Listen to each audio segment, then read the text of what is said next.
అంటే CBI clean chit ఇస్తా ఉంది. Yes, I agree that they have submitted in their report that ghee is adulterated. అది ఈ ల్యాబులు కూడా క్లీన్ చిట్లు ఇస్తా ఉన్నాయి. Adulterated with some palm oil, some canola oil, some other items. అంటే CBI clean chit ఇస్తా ఉంది.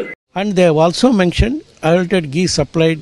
ఎటువంటి తప్పు జరగలేదు అని వీళ్ళ పేర్లు కూడా చార్జ్ షీట్ లో పెట్టకుండా.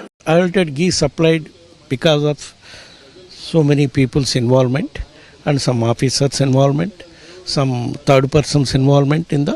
All those people were named and charge sheeted also. భగవంతుని మీద పగ పెట్టుకున్నవాడు ఎవరైనా సరే, ఏడు కొండల వాడి మీద పగ పెట్టుకున్నాడు ఎవరైనా సరే, మట్టి కరిచిపోతారు. చేసిన తప్పులు క్షమాపణ వేడుకోండి.